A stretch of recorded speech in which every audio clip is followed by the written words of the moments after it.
Hello friends, welcome to exam house. स्वागत है आपका एग्ज़ाम हाउस में, जो हमारी सीरीज़ चल रही है क्लास 9th की साइंस। और इसमें आज हम पढ़ेंगे स्ट्रक्चर ऑफ एटम पार्ट 2। ठीक है, इससे पहले हमने पार्ट 1 ख़त्म करे जिसमें हमने एटॉमिक स्ट्रक्चर्स के बारे में पढ़ा था कि उसके स्ट्रक्चर, उसके क्या क्या पार्ट्स होते हैं, जैसे कि इलेक्ट्रॉन्स के बारे में उसकी डिस्कवरी, प्रोटॉन्स की डिस्कवरी और न्यूट्रॉन्स की डिस्कवरी के बारे में हमने पढ़ा था। बट एक चीज़ थी कि मैंने सोशल नेटवर्किंग साइट पे मैंने देखा कि लोगों के बीच में या फिर जो स्टूडेंट्स हैं उनके बीच में एक काफ़ी सा कन्फ्यूजन्स बना हुआ था कि प्रोटॉन्स की डिस्कवरी कौन किया है, गोल्डस्टाइन ने किया है या फिर रदरफोर्ड ने किया है। तो वो जो चीज़ है, ये जो छोटा सा एक कन्फ्यूजन है। और इससे पहले वाले जो वीडियो, जो पार्ट 1 में मैंने ये चीज़ यहाँ पे मैंने वीडियो में बताया था कि रदरफोर्ड को फादर ऑफ प्रोटॉन भी कहते हैं। ठीक है, तो किस तरीके से ये कन्फ्यूजन आते हैं और इसका एग्जैक्ट आंसर क्या होगा as the basis of NCERT. ठीक है, तो एनसीईआरटी के हिसाब से इसका आंसर क्या होना चाहिए, क्योंकि हम हमारा जो ये स्ट्रक्चर है, जो हमारा सिलेबस है, जो हमारा स्ट्रक्चर है, ये जो हम पढ़ रहे हैं, ये totally based on the NCERT है। तो एनसीईआरटी क्या कहती है और एनसीईआरटी जो कहती है वो एक तरीके से हम उसे फैक्ट मान के चलते हैं कि हाँ ये चीज़ सही है, अदर चीज़ को हम क्या करते हैं कि नेगलेक्ट करते हैं। तो इस क्वेश्चन का आंसर कि प्रोटॉन्स की खोज किसने किया था, रदरफोर्ड ने किया था या गोल्डस्टाइन ने किया था, तो वो हम इस वीडियो में क्या करेंगे, वो हम डाउट एकदम 100% क्लियर करने वाले हैं। किसी तरह कोई डाउट नहीं रहेगा और ये डाउट आता ही क्यों है, ठीक है, तो वो भी चीज़ हम बताएंगे आपको कि क्यों ये डाउट आता है। ठीक है, तो पहले स्टार्ट करते हैं जो हमारा छोटा मोटा पार्ट था, और शायद हम पूरी कोशिश करेंगे कि इस वाले वीडियो में जो ये आपका यूनिट था, 4th यूनिट जो हम पढ़ रहे थे, स्ट्रक्चर ऑफ एटम, हम क्या करेंगे कि फिनिश कर देंगे। तो स्टार्ट करते हैं जो हमारा बचा हुआ पार्ट था। ठीक है, तो उसको हम स्टार्ट करते हैं। और आप देख सकते हैं कि इसमें जो पहला वाला वीडियो था उसमें हमने दो चीज़ कंप्लीट किया था कि चार्ज पार्टिकल इन मैटर, क्या क्या चार्ज पार्टिकल होते हैं, जैसे इलेक्ट्रॉन्स होता है जिसमें नेगेटिव चार्ज होता है, प्रोटॉन होता है जिसपे पॉजिटिव चार्ज होता है, और न्यूट्रॉन होता है जो क्या होता है न्यूट्रल होता है, मतलब उस पर किसी तरीके का कोई चार्ज नहीं होता है। उनके मासेस क्या होते हैं, ये सारा कुछ हमने पढ़ा था। फिर उसके बाद हमने पढ़ा था कि स्ट्रक्चर ऑफ एटम, उसके स्ट्रक्चर के बारे में पढ़ा था, और कुछ डिस्कवरी थी वो भी हमने पढ़ा था कि किसकी खोज किसने किया है। बट अब क्या है कि हम फर्दर मूव करते हैं और अब देखते हैं कि इलेक्ट्रॉन्स जो होते हैं कि किस तरीके से जो ऑर्बिट में होते हैं, या फिर जिन्हें हमने बोला था कि एनर्जी लेवल हमने वर्ड का यूज किया था कि एनर्जी लेवल में किस तरीके से डिस्ट्रीब्यूट होते हैं, कि कौन सा इलेक्ट्रॉन किस तरीके से कहाँ पे रखा होता है। ठीक है, उसके बाद से दोस्तों हम पढ़ेंगे कि एटॉमिक नंबर और मास नंबर पढ़ेंगे। फिर उसके बाद से हम वैलेंसी पढ़ेंगे और आइसोटोप्स हम पढ़ेंगे। इस तरीके से हमने थोड़ा सा चेंजेस किए हैं कि हम यहाँ पे हाउ टू इलेक्ट्रॉन्स का डिस्ट्रीब्यूशन पढ़ेंगे वो तो ठीक है। उसके बाद हम वैलेंसी ना पढ़ के पहले हम एटॉमिक नंबर या मास नंबर पढ़ेंगे। इस तरीके से थोड़ा सा हमने इसमें हेर फेर किया हुआ है। तो 1 बाय 1 करके स्टार्ट करते हैं और आज हम इसको कोशिश करेंगे पूरी तरीके से फिनिश करने के लिए। तो आप देखें कि सबसे पहले हमने ये पढ़ा कि एटॉमिक नंबर है, मास नंबर क्या, मतलब कि अब अगर हमें ये पता चल जाए एटॉमिक नंबर और मास नंबर क्या, पहले हम ये सीखेंगे कि अगर हमें ये पता चलता है कि एटॉमिक नंबर क्या होता है, मास नंबर क्या होता है, उसके बाद से हम क्या करेंगे कि पता करेंगे कि कौन सा जो एलिमेंट होता है उसमें इलेक्ट्रॉन्स कितने होते हैं, प्रोटॉन्स कितने होते हैं, न्यूट्रॉन्स कितने होते हैं। इस तरीके से हम उसमें आइडेंटिफाई करेंगे, फिर हम उसका डिस्ट्रीब्यूशन करेंगे। तो इस तरीके से थोड़ा सा मैंने इसमें चेंजेस किया है और इसमें कोई भी आपको डाउट नहीं होना चाहिए। ठीक है, तो पहले हम देख लेते हैं दो छोटी सी डेफिनेशन है एटॉमिक नंबर की और मास नंबर का। तो एटॉमिक नंबर क्या होता है कि देखो, एटॉमिक नंबर किसी भी एलिमेंट का, उसमें जितने भी प्रोटॉन्स होते हैं उसी को हम एटॉमिक नंबर कहते हैं। मतलब कि atomic number is equal to the number of protons in that of atom. ठीक है, उस एटम में कितने प्रोटॉन है वो एटॉमिक नंबर को रिप्रेजेंट करता है। ठीक है, अब बात करते हैं मास नंबर क्या होता है। तो देखो, मास नंबर क्या होता है कि हमने न्यूक्लियस के बारे में पढ़ा था जिसकी खोज रदरफोर्ड ने किया था। न्यूक्लियस में हमने ये देखा कि न्यूक्लियस में दो सब एटॉमिक होते हैं कि न्यूट्रॉन्स होता है और एक प्रोटॉन होता है। ठीक है, तो दोनों का जो समेशन कर दो, ठीक है, सम कर दो, तो जो नंबर आता है उसी को हम क्या कहते हैं कि मास नंबर बोलते हैं, या फिर हम एटॉमिक मास भी कहते हैं उसको। कि आपको डिफरेंट टाइप्स बुक्स में आपको एटॉमिक मास भी मिल जाएगा। तो इस तरीके से ये दो डेफिनेशन है, सिंपल सा चीज़ें इस पर लिखी हुई है कि it is the number of protons of an atom which determine its atomic number. ठीक है, जो चीज़ मैंने बताया वही मैंने यहाँ पे लिखा भी है। The mass of an atom reside in its nucleus. ठीक है, न्यूक्लियस में वो रहता है जो मास होता है। जैसे कि अब रदरफोर्ड का जो डिस्कवरी थी, तो मैंने आपको बताया था कि उन्होंने गोल्ड फॉइल लिया था, उसके बाद से उसमें उन्होंने एक टाइप की रे पास कराई। उसके बाद उन्होंने ये देखा कि कुछ बहुत ही ज़्यादा डिफ्लेक्शन हो रहा है और कुछ रेज ऐसी हैं जो सीधा क्या कर रहे हैं कि 180 डिग्री पे, मतलब वो रिटर्न हो जा रही हैं। तो उन्होंने ये बताया था कि इसमें कुछ ऐसा है कि जो क्या कर रहा है कि उसमें मतलब कि वो वहाँ पे जो रेज स्ट्राइक करने के बाद से वापस आ जा रही है, मतलब कि वहाँ पे कुछ ऐसा मास है। तो वो उन्होंने बताया था कि ये जो एटम का जो मास होता है वो न्यूक्लियस में क्या करता है, मतलब कि कोइंसाइड करता है। ठीक है, वो न्यूक्लियस में होता है या फिर वो उसको रिप्रेजेंट करता है मास को, न्यूक्लियस। ठीक है, तो न्यूक्लियस में क्या क्या होता है कि न्यूक्लियस में प्रोटॉन होते हैं और दूसरा न्यूट्रॉन्स होते हैं। तो वो दोनों को जो अपने सम करेंगे ना, तो जो नंबर आता है उसी को हम क्या करते हैं, मास नंबर बोलते हैं। ठीक है, तो यहाँ पे एग्जैक्ट वैसे डेफिनेशन लिखी हुई है कि the mass of an atom reside in its nucleus. ये तो रदरफोर्ड ने भी बता दिया था। The mass number is defined as the sum of the total number of proton and the neutrons present in the nucleus of an atom. ठीक है, तो एटम में कितने न्यूट्रॉन्स और प्रोटॉन्स हैं उसका जो समेशन होता है वही हमें उसे क्या बोलते हैं, मास नंबर बोलते हैं। ठीक है, जैसे कि अगर हम हाइड्रोजन की बात करें, ठीक है, अगर अभी आप अवेयर नहीं हो हाइड्रोजन या फिर हीलियम के बारे में, बट हम एक एलिमेंट लेते हैं जिसका ये हमने हाइड्रोजन की हम बात करें, सिर्फ हाइड्रोजन का। ठीक है, तो आप देखोगे इसको हम रिप्रेजेंट कैसे करते हैं। तो एटॉमिक नंबर हम क्या करते हैं कि यहाँ पे हम इसको क्या लिखेंगे, एटॉमिक नंबर लिखते हैं। तो हाइड्रोजन का जो एटॉमिक नंबर होता है एक होता है, क्योंकि उसमें एक ही इलेक्ट्रॉन होता है। ठीक है, एक ही इलेक्ट्रॉन होता है, या फिर आप ये कह लो कि एक ही प्रोटॉन होता है, जिसकी वजह से उसका एटॉमिक नंबर कितना होता है, एक होता है। ठीक है, मास नंबर की बात करें तो उसका मास नंबर भी कितना होता है, 1 होता है। ठीक है, क्योंकि सिर्फ एक सिंगल प्रोटॉन होता है। ठीक है, तो इसकी वजह से हम क्या बोलते हैं कि इसको मतलब न्यूक्लियस ही होता है, हाइड्रोजन क्या कह लो, न्यूक्लियस ही कह लो। तो उसका इस तरीके से जनरल आप ये मत समझो कि इलेक्ट्रॉन्स प्रोटॉन्स के बारे अभी मत समझो। अब ये समझो कि एक हाइड्रोजन एक एलिमेंट है जिसमें हम इस साइड में यहाँ पे क्या लिखते हैं, एटॉमिक नंबर, और यहाँ पे हम क्या लिखते हैं, इसका मास नंबर लिखते हैं। आप इस तरीके से करो, या फिर अगर जनरल वे में है, अगर आप जनरल वे में समझना चाहते हो, जैसे कोई भी एक एलिमेंट है उसको हमने जेड लिखा और यहाँ पे हमने लिख दिया एक्स और यहाँ पे हमने लिख दिया वाई। ठीक है, तो ये रिप्रेजेंट करने का एक तरीका होता है। जो यहाँ पे एक्स क्या है, आपका एटॉमिक नंबर है। ठीक है, एक्स क्या है, आपका एटॉमिक नंबर है, और वाई क्या है, आपका मास नंबर है। ठीक है, तो वाई क्या है, मास नंबर। तो ये एक जनरल वे है जिससे हम क्या करते हैं कि एटॉमिक नंबर और मास नंबर किस तरीके से रिप्रेजेंट करते हैं किसी भी एलिमेंट के बेसिस पे। तो इस तरीके से उसको हम क्या करते हैं, रिप्रेजेंट करते हैं।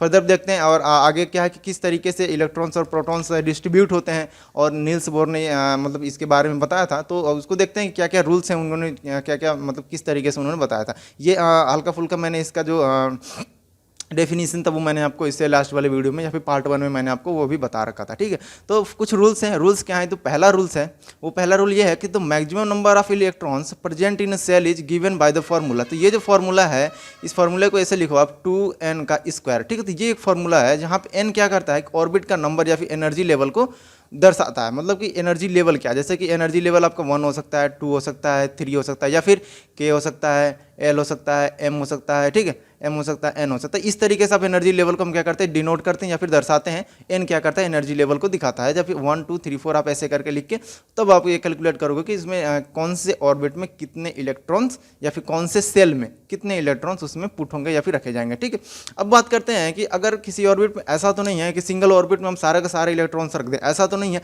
उस ऑर्बिट की एक मैक्सिमम कैपेसिटी होती है कि वो कितने इलेक्ट्रॉन्स को अपने मतलब कि वो उस ऑर्बिट में रख सकता है। ठीक है, मतलब कि ऑर्बिट क्या है कि एज आप मान लो कि एक घर है, घर जैसा है कि घर में अगर एक जैसे कमरा है, एक कमरे में आप कितने लोग रह सकते हैं, मैक्सिमम मान लो कि 10 लोग रह सकते हैं। तो 10 लोग रह सकते हैं तो बस 10 रह सकते हैं, 11वां तो नहीं रह सकता। तो इस तरीके से उन्होंने बताया था कि मैक्सिमम नंबर ऑफ एक ऑर्बिट में कितना हो सकता है। तो उन्होंने बताया था कि the maximum number of electrons that can be accommodate in the outer most orbit is 8। ठीक है, आउटर मोस्ट ऑर्बिट में 8 से ज़्यादा इलेक्ट्रॉन्स नहीं हो सकते हैं, ये उन्होंने बताया था। ये एक रूल्स है। ठीक है, तो इसको हम फॉलो करते हैं।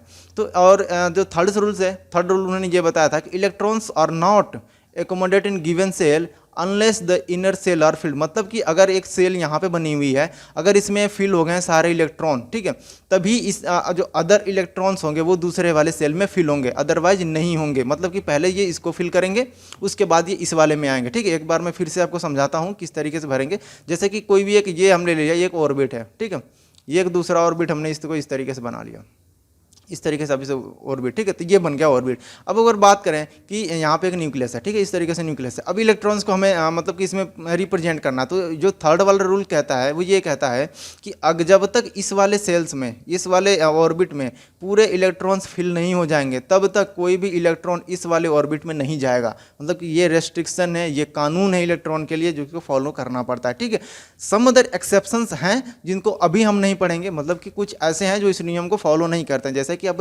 हर गली मोहल्ले में कुछ शरारती तत्व होते हैं, कुछ बदमाश लोग होते हैं जो उस कानून को या फिर जो भी मोहल्ले का जो कानून होता है उसको नहीं मानते। वो साफ बोलते हैं हम मानेंगे नहीं, हम ये सब नहीं मानते। तो ऐसे ही है, कुछ इलेक्ट्रॉन्स हैं, कुछ ऐसे एलिमेंट हैं जिनके इलेक्ट्रॉन्स थोड़ी बदमाश हैं, वो इस नियम को नहीं मानते हैं। ठीक है, तो उसके बारे में हम अभी डिस्कस नहीं करेंगे। कुछ एक्सेप्शंस हैं, तो उनको हम मतलब कि उनको बोलते हैं कि ये अपवाद हैं या फिर एक्सेप्शंस हैं, ये नियम को नहीं मानते हैं। तो उनके लिए कुछ अलग कानून बना दिया गया कि ठीक है भैया, आप अगर इस नियम को नहीं मानते हो तो चलो ठीक है, के आपके लिए दूसरा नियम बना देते हैं, ठीक है। तो इस तरीके से रिप्रेजेंट करते हैं उनको। तो अभी क्या है कि मैक्स टू मैक्स ये रूल को मानते हैं, तो अभी हम सिर्फ वही पढ़ेंगे जितने जितने लोग इस नियम को मानते हैं, ठीक है। मतलब इस कानून को मानने वालों के बारे में ही अभी तक हम पढ़ेंगे, ठीक है। तो वन बाय वन करके देखते हैं कि जैसे अगर हम जो ऑर्बिट्स हैं, ऑर्बिट में अगर हम यहाँ पे जो लिखे थे वैलेंसी, वैलेंसी के बारे में मैंने आपको बता दिया है। तो कंबाइनिंग द कैपेसिटी जो होती है उसको हम क्या बोलते हैं, वैलेंसी। तो वैलेंसी को हम यहाँ पे वी से डिनोट कर देते हैं, ठीक है। अब इलेक्ट्रॉन्स कितने सेल्स में होते हैं, हमने 4 ले लेते हैं। जैसे कि ये हमने ले लिया के एल, एक मिनट यहाँ से ले लेते हैं, के एल एम और एक एन, ठीक है। तो ये 4 सेल हैं।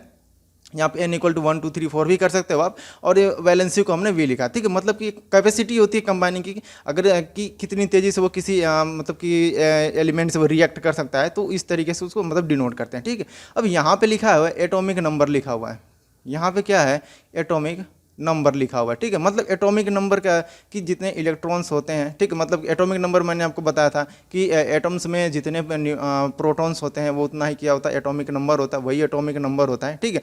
और जितने प्रोटॉन्स होते हैं, आप थोड़ा इस चीज़ को क्लियर कर लेना कि जितने प्रोटॉन्स होते हैं उतने ही इलेक्ट्रॉन्स होते हैं, ठीक है।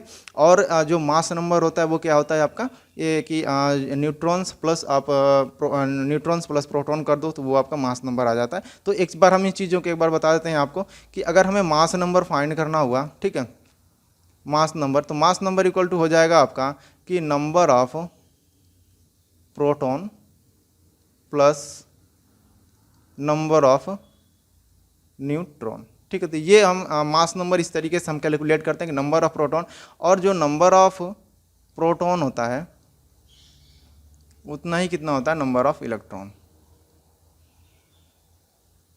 ठीक है। तो ये एक मतलब कि बेसिक सा एक फॉर्मूला है। इस तरीके से आप समझ सकते हो चीज़ों को कि जितने न्यूट्रॉन्स होते हैं उतने क्या होती है, उसी संख्या में प्रोटॉन्स भी होते हैं। तो इस तरीके से आप चीज़ों को समझ सकते हो। सम अदर जो एक्सेप्शन है वो उसके बारे में अभी हम बात नहीं करेंगे, हम उसके एक्सेप्शन हम बाद में पढ़ेंगे, अभी नहीं हम करेंगे इसको। अभी क्या कि जो नियम कानून को मानने वाले जो हैं हम उन्हीं के बारे में पढ़ेंगे, ठीक है। तो एटॉमिक नंबर हमने कर दिया, और एटॉमिक नंबर 1 2 3 4 5 6 7 करके, और हमने यहाँ तक आपको 16 तक बताया, मतलब कि सल्फर तक।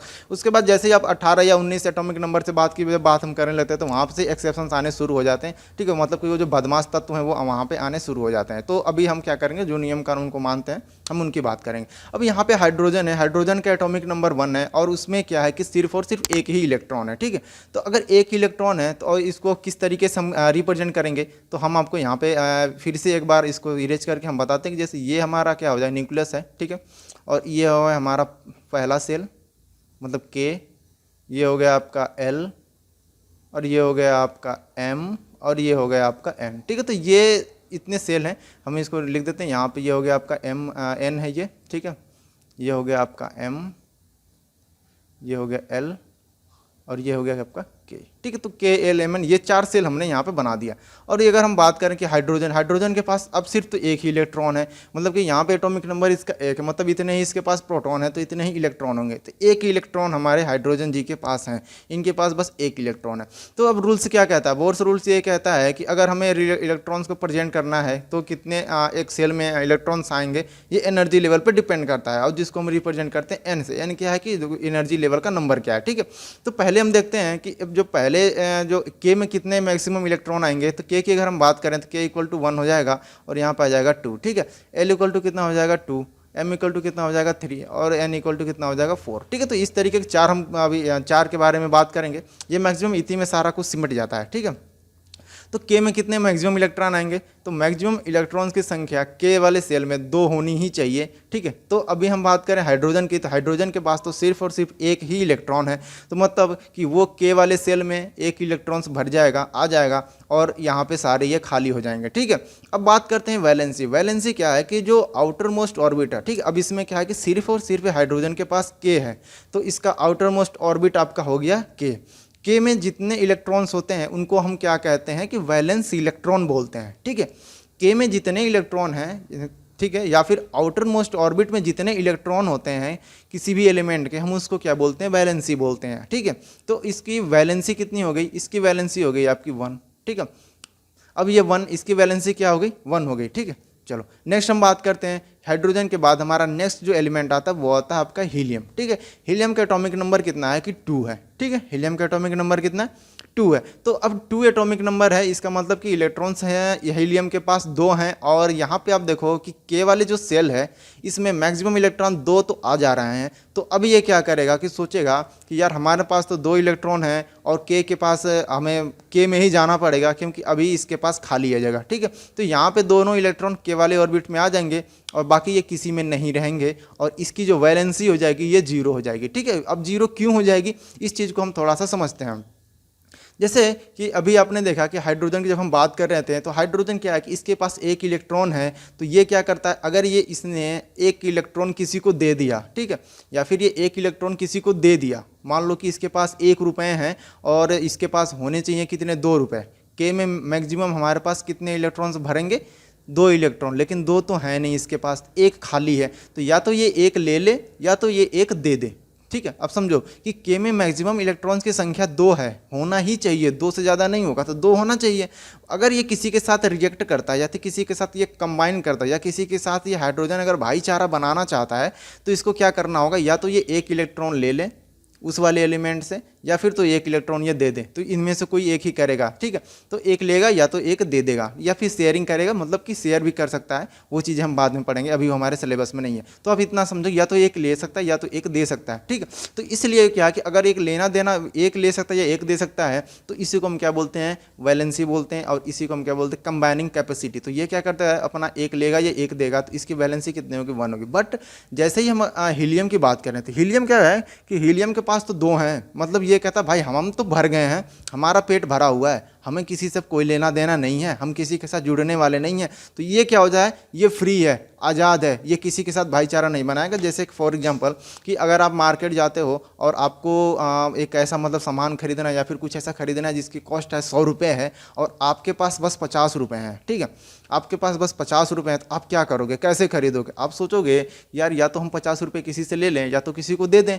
तो 50 रुपये अगर हम ले लेते हैं किसी से उधार तो हमें क्या होगा, हमारे पास 100 रुपये हो जाएंगे और हम अपना सामान खरीद सकते हैं।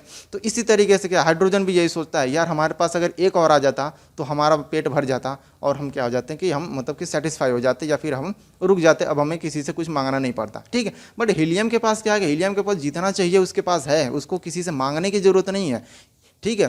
के वाले जो सेल में 2 इलेक्ट्रॉन्स भरने चाहिए, इसके पास टोटल है, तो इसकी वैलेंसी कितनी होगी, 0। अब ये किसी के साथ रिएक्ट नहीं करेगा, इस वजह से हीलियम क्या है, ये नॉन रिएक्टिव गैस मानी जाती है, ठीक है, या फिर इसको इनर्ट गैस भी कहते हैं, ठीक है। ये किसी के साथ रिएक्ट नहीं करती है, नॉन रिएक्टिव होती है।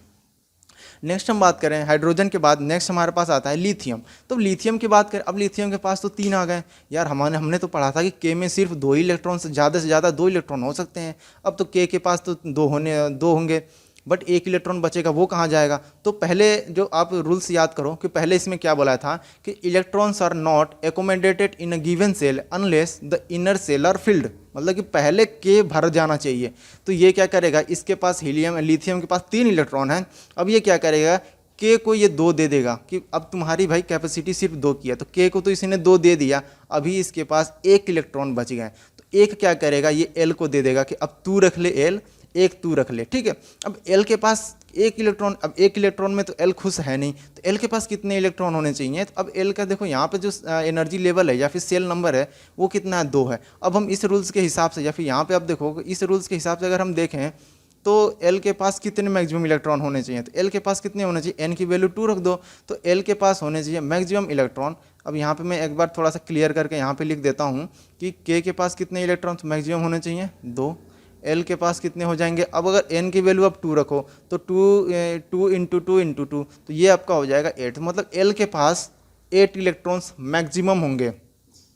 आप समझ रहे हो, एल के पास 8 इलेक्ट्रॉन्स मैक्सिमम। बट यहाँ पे क्या है, एल के पास तो 1 ही इलेक्ट्रॉन है, एल के पास तो 1 ही इलेक्ट्रॉन है। एल क्या करेगा, यार मैं 1 लेकर के क्या करूँगा, इससे अच्छा मुझे किसी को दे देना चाहिए। ये मैं 1 लेकर क्या करूँगा, मेरा तो इससे काम ही नहीं, मुझे तो अभी 7 और चाहिए ना, क्योंकि एल को तो 8 इलेक्ट्रॉन्स होने ही चाहिए, बट इसको पास तो है नहीं 8, इसके पास तो 1 है। तो अब ये क्या करेगा, भाई देख लो हमारी वैलेंसी 1 है, जिसको 1 इलेक्ट्रॉन्स चाहिए वो हमसे ले सकता है, हम उसको क्या करेंगे, दे देंगे, ठीक है। तो अगर ये 1 इलेक्ट्रॉन दे सकता है और ये 1 ही इलेक्ट्रॉन देगा, ये 7 इलेक्ट्रॉन्स लेगा नहीं, ठीक है। मतलब कि ये क्या है, 7 इलेक्ट्रॉन्स लेगा नहीं, क्योंकि 8 होंगे ना एक में, एल में, तो ये क्या करेगा, 1 इलेक्ट्रॉन दे देगा। तो इसकी वैलेंसी कितनी हो गई, 1 हो गई। और यहाँ पे आप देखो के वाला जो सेल है उसमें 2 इलेक्ट्रॉन्स भर गए, एल में कितना हो गया, 1 आ गया, ठीक है। तो इस तरीके से ये भरते जाएंगे, ठीक। अब बात करते हैं 4।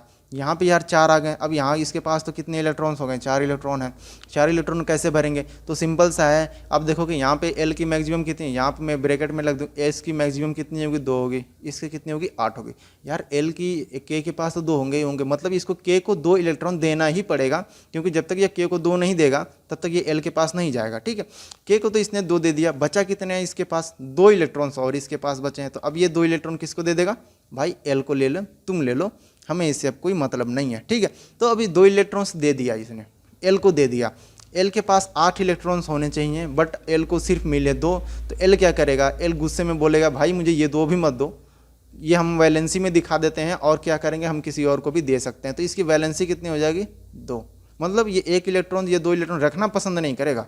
इतना एटीट्यूड है L का कि भाई या तो हमें ज़्यादा से ज़्यादा इलेक्ट्रॉन्स दो, नहीं तो क्या करो 2 तुम रख लो या वैलेंसी में कर दो, ये हम किसी और के साथ जोड़ घटा के बना लेंगे। ठीक है, तो इसकी वैलेंसी कितनी हो जाएगी, 2 हो जाएगी।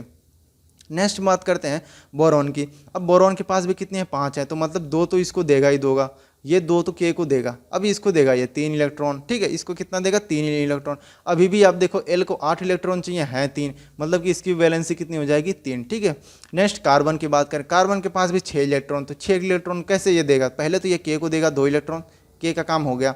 L को कितना देगा, 4 इलेक्ट्रॉन देगा। ठीक है, L को कितना देगा, 4, हो गए इसके 6 इलेक्ट्रॉन। अब इसकी वैलेंसी कितनी हो गई, 4 हो गई। मतलब अब ये क्या करेगा कि कार्बन का ये जो 4 L का जो 4 इलेक्ट्रॉन है, ये किसी को या तो दे भी सकते हैं या तो 4 ले सकते हैं, क्योंकि 8 ही तो चाहिए ना इनको, 8 इलेक्ट्रॉन चाहिए, ये 4 भी दे भी सकते हैं और 4 ले भी सकते हैं। लेकिन अगर हम बोरॉन की बात करें तो ये 3 इलेक्ट्रॉन क्या करेगा कि दे देगा, ये कहेगा यार तुम 3 ले लो, हमारे किसी काम का नहीं है। बेरिलियम बोलेगा यार 2 ही तो इलेक्ट्रॉन है हमारे पास, तू भी ले ले, इसको नहीं चाहिए। लिथियम क्या बोले, यार 1 लेकर हम क्या करेंगे, तू ये भी ले जा। तो ये क्या करेंगे, ये देने की मतलब ये क्या है कि ये दे देंगे इलेक्ट्रॉन।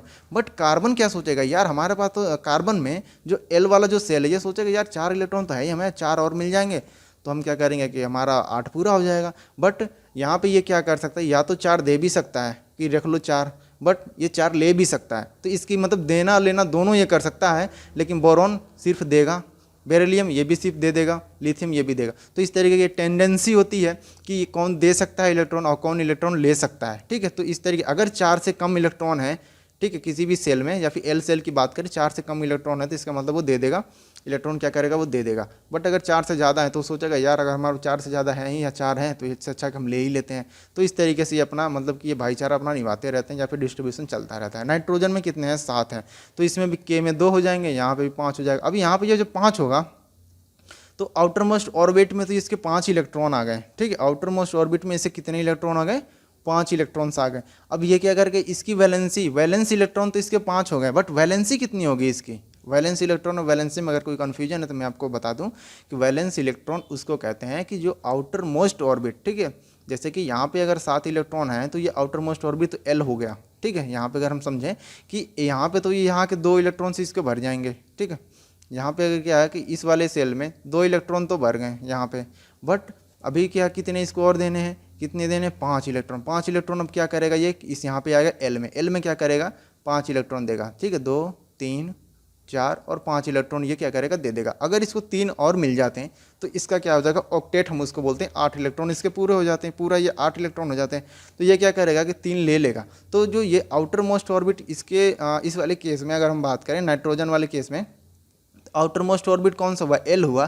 तो आउटर मोस्ट ऑर्बिट में जो इलेक्ट्रॉन होते हैं उनको बोलते हैं वैलेंस इलेक्ट्रॉन। ठीक है, बट वैलेंसी क्या है कि टेंडेंसी कितनी है उसकी, देने की या लेने की। तो अगर इसके पास 3 और अगर ले लेगा तो इसका 8 नंबर पूरा हो जाएगा, तो इसकी वैलेंसी कितनी हो जाएगी, 3 हो जाएगी। ठीक है, इसकी वैलेंसी कितनी हो जाएगी, 3 हो जाएगी। तो अब ये क्या करेगा, 3 इलेक्ट्रॉन ले सकता है, ये अब देगा नहीं, ये 3 इलेक्ट्रॉन ले सकता है।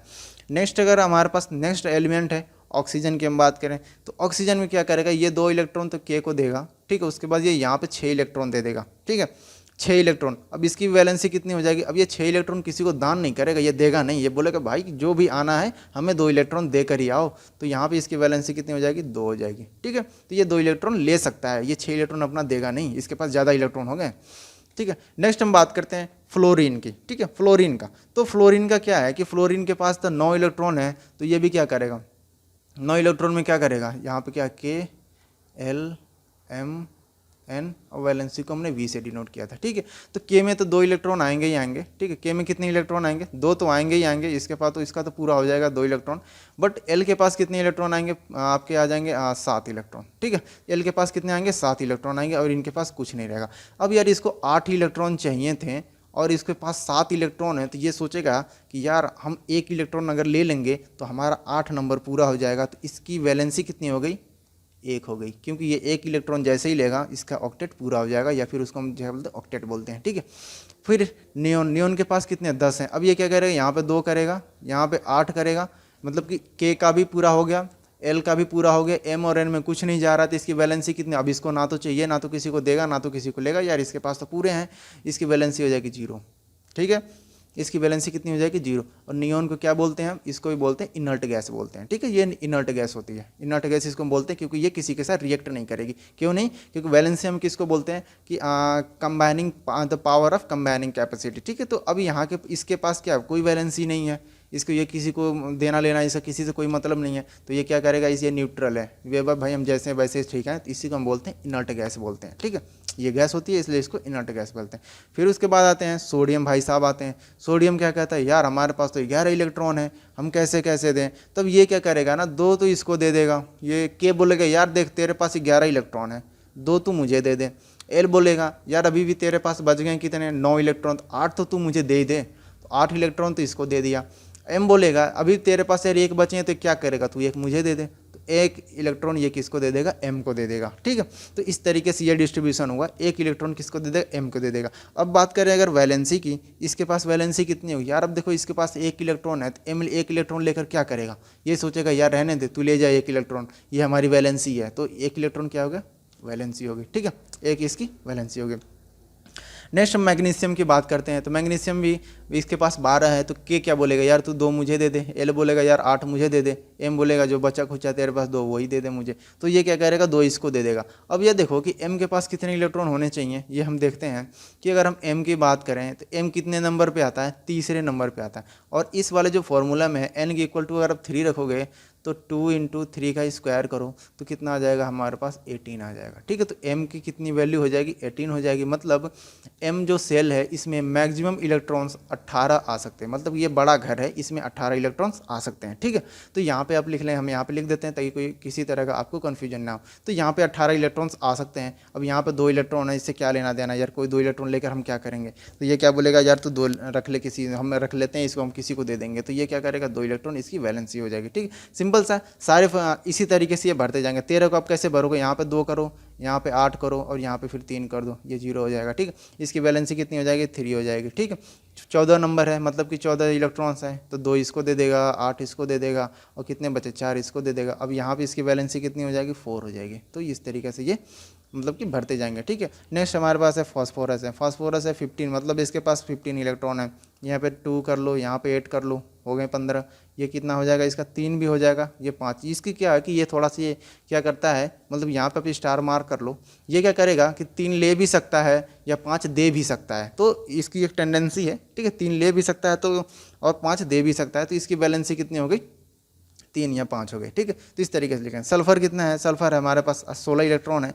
तो 16 इलेक्ट्रॉन क्या करेगा, ये 2, 8 और 8 कर देगा ऐसे, और इसका ऑक्टेट पूरा हो गया, 8 नंबर इसके कितने हो गए, पूरे हो गए। तो ये क्या करेगा, इसकी वैलेंसी कितनी हो गई, 0 हो गई, ठीक है। तो वैलेंसी हमेशा आप देखोगे कि number of electrons valency count करने के लिए 8 ही हम नंबर लेते हैं। जैसा कि आपने यहाँ पे देखा कि the maximum number of electrons that can be accommodated in the outer most orbit is 8, ठीक है। आउटर मोस्ट ऑर्बिट जो भी है उसमें कितने इलेक्ट्रॉन्स आएंगे, 8 इलेक्ट्रॉन्स मैक्सिमम होने चाहिए, ठीक है। तो इस तरीके से आप देखो आउटर मोस्ट ऑर्बिट में कितना होगा, यहाँ पे आप देखो कि 8 जिसमें आ रहा है वहाँ की वैलेंसी 0 हो जा रही है, मतलब कि ये अब किसी से लेना देना इसका नहीं है, ठीक है। तो इस तरीके से ये एक मतलब किस तरीके ये है, जिस तरीके से हम इलेक्ट्रॉन्स को ऑर्बिट में इस तरीके से हम पुट करते हैं या रखते हैं, ये इस तरीके से इलेक्ट्रॉन्स क्या करता है कि ऑर्बिट में घूमता रहता है, ठीक है। तो ये छोटी सी चीज़ रही। उसके बाद देखो सिम वैलेंसी के बारे में मैंने आपको यहाँ यहाँ पे बता दिया है कि वैलेंसी क्या है कि द कंबाइनिंग कैपेसिटी, ठीक है। यहाँ पे और इससे जो पहले वाला जो वीडियो था उसमें भी मैंने आपको वैलेंसी के बारे में जो भी शायद चैप्टर 1 में भी मैंने आपको बता रखा है, ठीक है। तो कंबाइनिंग कैपेसिटी वो उसी को वैलेंसी बोलते हैं, ठीक है। और जो आउटर मोस्ट ऑर्बिट में जो इलेक्ट्रॉन्स होते हैं उनको वैलेंस इलेक्ट्रॉन बोलते हैं, ठीक है। और वो जो टेंडेंसी होती है कितना इलेक्ट्रॉन ले सकता है या दे सकता है उसको हम क्या बोलते हैं, वैलेंसी बोलते हैं, ठीक है। वही वैलेंसी होती है या फिर आप कंबाइनिंग कैपेसिटी बोल सकते हो, ठीक है। तो ये सिंपल सा डेफिनेशन मैंने इसको कई बार बताया, तो इस वजह से मैंने यहाँ पे कुछ खासा लिखा नहीं है, बट आपको मैंने एक बार यहाँ पे रिवाइज करा दिया, ठीक है। नेक्स्ट हम बात करते हैं आइसोटोप्स, ठीक है। तो देखो आइसोटोप्स है तो ये थोड़ा सा आपका कंफ्यूजिंग सा है, आइसोटोप्स वगैरह के बारे में जानना, ये तो अच्छी बात है। तो चलो मैं आपको आइसोटोप्स और आइसोबार्स के बारे में बता दूंगा। आइसोटोप्स आप देखना, और सिमिलर इसी की तरह से आइसोबार्स ये हल्का सा डेफिनेशन है वो मैं बता दूंगा, ठीक है। तो एक बार रीड करते हैं यहाँ पे क्या, in nature a number of atoms of some element have been identified, कुछ ऐसे एलिमेंट्स आइडेंटिफाइड किए हैं which have the same atomic number but the different mass number, ठीक है। तो मतलब कि कुछ ऐसे एटम हैं जिनका क्या है कि एटॉमिक नंबर तो सेम है, बस मास नंबर क्या है कि अलग अलग हो गया, ठीक है। मास नंबर अलग अलग हो गया। तो जैसे हम अगर बात करें हाइड्रोजन की, ठीक है, तो हाइड्रोजन क्या है क्या, ये जो यहाँ पे एक लिखा हुआ है कि सम एलिमेंट, उसमें क्या है कि हाइड्रोजन भी आता है, उस सम में हाइड्रोजन भी आता है। तो हाइड्रोजन के क्या है कि 3 टाइप्स होते हैं। तो पहला क्या होता है, एक प्रोटियम होता है, ठीक है। प्रोटियम में क्या होता है कि अगर हम बात करें तो एक मतलब कि इसका एटॉमिक नंबर क्या होता है, 1 होता है, और इसका एटॉमिक मास कितना होता है वो भी क्या होता है, मतलब मास नंबर इसका 1 होता है। यहाँ पे अब देखो आइसोटोप्स हम किसे कहते हैं कि जिसका एटॉमिक नंबर सेम हो बट मास नंबर क्या हो कि अलग अलग हो, उसको हम क्या बोलते हैं, आइसोटोप्स बोलते हैं, ठीक है। यहाँ भी ऐसे हाइड्रोजन लिखते हैं, यहाँ भी एटॉमिक नंबर क्या है, सेम है, एटॉमिक नंबर किसका होगा, सारे का 1 होगा, ठीक है। बट यहाँ पे मास नंबर डिफरेंट होगा। जैसे प्रोटियम की बात करें तो प्रोटियम का मास नंबर 1 होगा, और ड्यूट्रियम की बात करें तो ये मास नंबर इसका 2 हो जाएगा और इसको डी से डिनोट करते हैं। और ट्राइटियम की बात करें तो मास नंबर इसका 3 हो जाएगा और इसको टी से डिनोट करते हैं। ये नाम याद रखना काफ़ी इंपॉर्टेंट है कि हाइड्रोजन के 3 आइसोटोप्स होते हैं। पहला होता है प्रोटियम, उसके बाद होता है ड्यूट्रियम, उसके बाद होता है ट्राइटियम। तो ये आप याद रखना है, 3 आइसोटोप्स हैं हाइड्रोजन के। और ऑल अबाउट जो भी अभी तक हमने जो पढ़ा था, ठीक है, इस चैप्टर में जो भी स्ट्रक्चर ऑफ एटम्स के बारे में हमने जो पढ़ा था उसका हम थोड़ा सा इसका रिवीजन कर लेते हैं। 1 मिनट, मैंने आपको आइसोबार्स के बारे में नहीं बताया, ठीक है। तो अगर हम आइसोबार्स की बात करके यहाँ पे देखो इसमें क्या कह रहा है कि एटॉमिक नंबर सेम है बट क्या मास नंबर डिफरेंट है। और आइसोबार्स में क्या होता है, आइसोबार्स में इसका क्या होता है, उल्टा होता है, ठीक है। तो उसका उल्टा हम कर देते हैं। आइसोबार्स में क्या होता है कि जो आपका है ना एटॉमिक नंबर अलग अलग होगा, ठीक है। एटॉमिक नंबर क्या होगा, डिफरेंट होगा, और मास नंबर कितना होगा, सेम होगा, ठीक है। तो ये आइसोबार्स के बारे में रहा। और इसका एग्जांपल अगर आप जानना चाहते हो तो यूरेनियम देख लो। यूरेनियम में भी 3-4 तरह के होते हैं, मे भी शायद 3 या 4 तरीके से होते हैं, या फिर मतलब अब अलग अलग जैसे यूजेज के हिसाब से हम उसको कन्वर्ट कर देते हैं, उसके आइसोबार्स हम बनाते हैं कि जैसे ये आपका थर्मल फ्यूल वगैरह में यूज करते हैं, या फिर जो न्यूक्लियर वेपन वगैरह यूज करते हैं, या फिर एटम बम न्यूक्लियर बम जो बनाते हैं, तो मतलब कि वहाँ पर यूरेनियम का इस्तेमाल होता है। डिफरेंट टाइप के यूरेनियम होता है, डिफरेंट पर्पज़ के लिए होते हैं। तो उनका क्या होगा, एटॉमिक नंबर तो अलग अलग होता है, बस मास नंबर क्या होता है, डिफरेंट मास नंबर क्या होता है, मतलब कि सेम होता है, एटॉमिक नंबर डिफरेंट होता है। तो ये आइसोबार है। और इसका ठीक उल्टा आइसोटोप्स होता है, या फिर आप बोल सकते हो अगर आपको आइसोटोप्स के बारे में पता है आप आइसोबार्स की डेफिनेशन लिख सकते हो, ठीक है। सिंपल सा, दोनों एक दूसरे के क्या है, उल्टे हैं। अगर हम बात करते हैं कि इतना हमने पढ़ा कि एटॉमिक स्ट्रक्चर के बारे में हमने जो कुछ भी इस यूनिट में पढ़ा, इस चैप्टर में पढ़ा, एक बार सारा कुछ हम समराइज कर लेते हैं, या फिर मैंने आपको ये भी बताया था कि कन्फ्यूजन कैसे क्लियर कर लें कि गोल्डस्टाइन ने किया था या फिर मतलब कि रदरफोर्ड ने किया था। तो यहाँ पे देखो क्लियर रूप में एनसीईआरटी में ये मेंशन किया हुआ है, ठीक है। मैंने आपको बताया था एज पर द एनसीईआरटी, तो ये मेंशन किया हुआ है कि क्रेडिट फॉर डिस्कवरी, ठीक है। एक बार आप इस चीज़ को, लाइन को ध्यान से रखना, ध्यान देना, क्योंकि ये चीज़ आपके लिए बहुत इंपॉर्टेंट है। जो कन्फ्यूजन है आपका कि किसने रदरफोर्ड ने किया था प्रोटॉन का डिस्कवरी, वो आपको क्लियर है यहाँ पे। तो बात करें अगर कि credit of discovery of electrons and the proton goes to J Thomson के किसके लिए है, इलेक्ट्रॉन के लिए यहाँ पे है। और उसके बाद से ई गोल्डस्टीन के बारे में यहाँ पे लिखा है किसके लिए, प्रोटॉन के लिए। तो ये एनसीईआरटी में क्या है कि ये मेंशन किया हुआ है। तो आप इसकी एनसीईआरटी के कि हम इसी चीज़ को क्या करेंगे कि एक मतलब रेफरेंस लेकर चलेंगे कि ये जो प्रोटॉन की डिस्कवरी किया था वो गोल्डस्टाइन ने किया था, ना कि रदरफोर्ड हम लिखेंगे। अगर मान लो कि एग्जाम में अगर आप कम्पिटेटिव एग्जाम की तैयारी करते हो और अगर वहाँ पर अगर ये पूछ देता है कि प्रोटॉन की डिस्कवरी किसने की थी, और वहाँ पर ऑप्शन में अगर गोल्डस्टाइन नहीं है, तो आप रदरफोर्ड को आप चूज कर सकते हो, बट अगर गोल्डस्टीन है तो फिर आप गोल्डस्टीन को ही आप करोगे, रदरफोर्ड को आप नहीं करोगे। ठीक है, तो बात करते हैं कि ये कन्फ्यूजन आता कहाँ से। तो देखो जो गोल्डस्टीन का जो एक्सपेरिमेंट था वो रदरफोर्ड से भी पहले का था, मतलब ये बहुत ही पहले का, मतलब कि पहले का ये एक्सपेरिमेंट रहा। तो अगर आप सोचो कि गड़े मुर्दे आप उखाड़ रहे हो तो जाहिर सी बात है हड्डियाँ ही मिलेंगी। तो जो साइंटिस्टों का ग्रुप है, एक ग्रुप ये कहता है कि नहीं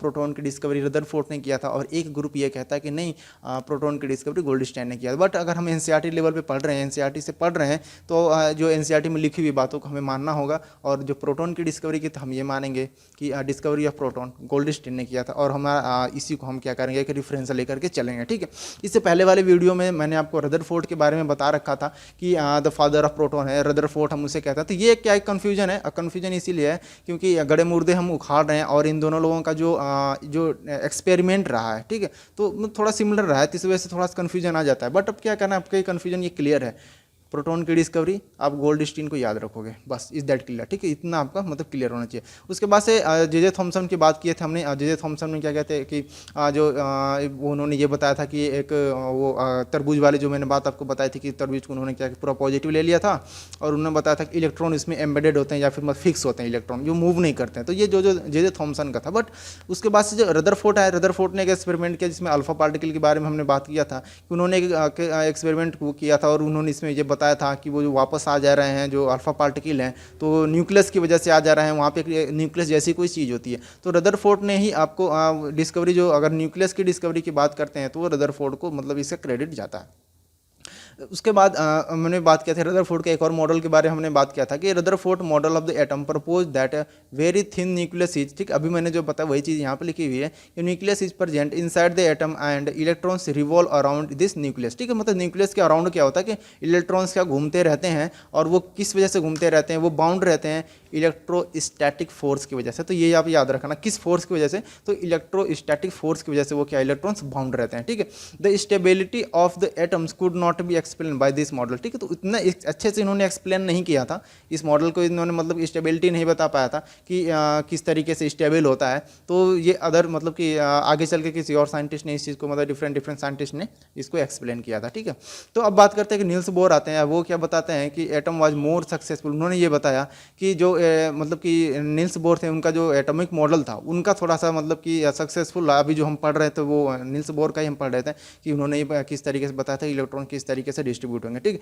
ही propose that the electrons are distributed in different shell which discrete energy around the nucleus. ठीक है, if the atomic cell are completed then the atom will be stable and less reactive। ठीक है, हमने जो हमने पढ़ा था यहाँ पे कि जिसमें अगर मतलब कि 8 इलेक्ट्रॉन से यहाँ पे हमने 0 किया था, मतलब ये क्या है कि ये लेस रिएक्टिव है ही नहीं, ये तो स्टेबल है, तो इसी को उन्हें स्टेबल बोला है। ठीक है, ये कंप्लीट है। ठीक है, उसके बाद से नेक्स्ट देखते हैं कि चैडविक थे, चैडविक ने न्यूट्रॉन्स का डिस्कवरी किया था। तो यहाँ पे लिखा हुआ है कि Chadwick discover the presence of neutron in the nucleus of atom so that 3 sub atomic particle of atom are. ठीक है, तो ये मतलब कि 3 साइंटिस्ट थे, तीनों ने 3 तरह की चीज़ों को उन्होंने डिस्कवर किया था, जैसे प्रोटॉन, इलेक्ट्रॉन और न्यूट्रॉन्स के बारे में बताया था। तो अब हमारे पास जो एटम है, एटम के 3 सब एटॉमिक पार्टिकल हो गए जिसको हम बोलते हैं इलेक्ट्रॉन्स, दूसरा होता है प्रोटॉन्स, तीसरा होता है न्यूट्रॉन्स। ठीक है, ये 3 होते हैं। तो यहाँ पे कुछ यहाँ पे थोड़ा सा मतलब कि एक एडिशनल नॉलेज के रूप में यहाँ पे लिखा हुआ, तो एक बार रीड कर लेते हैं। इलेक्ट्रॉन्स और निगेटिवली चार्ज, ठीक है, ये हमें पता था।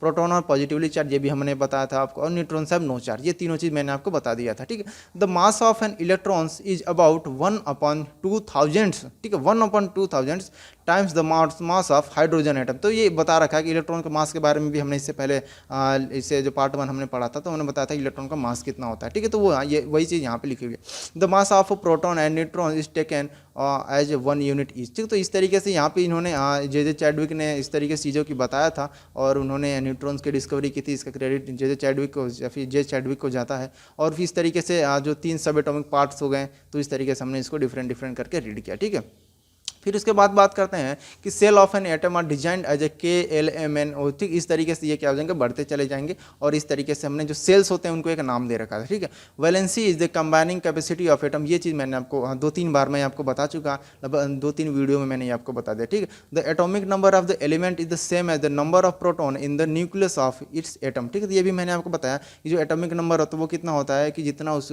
एलिमेंट में प्रोटॉन्स प्रेजेंट होते हैं, तो वो कितना होता है एटॉमिक नंबर, ये मैंने आपको स्टार्टिंग में बता दिया।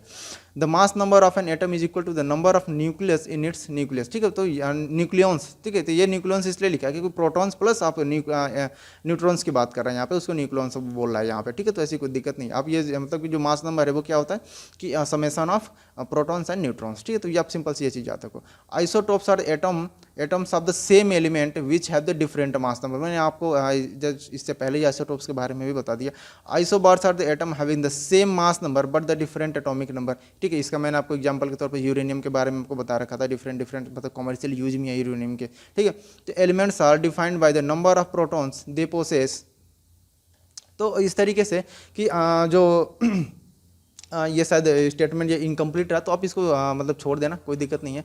ये मे भी शायद इनकम्प्लीट है स्टेटमेंट, ठीक है। तो इसको आप मत याद रखना। इसको इतना था जो मैंने मतलब कि ये क्या समरी था, और ये जो भी कुछ भी हमने पढ़ा यहाँ पे 2 यूनिट में पढ़ा या फिर 2 पार्ट में हमने करके इसको पढ़ा था एटॉमिक स्ट्रक्चर को।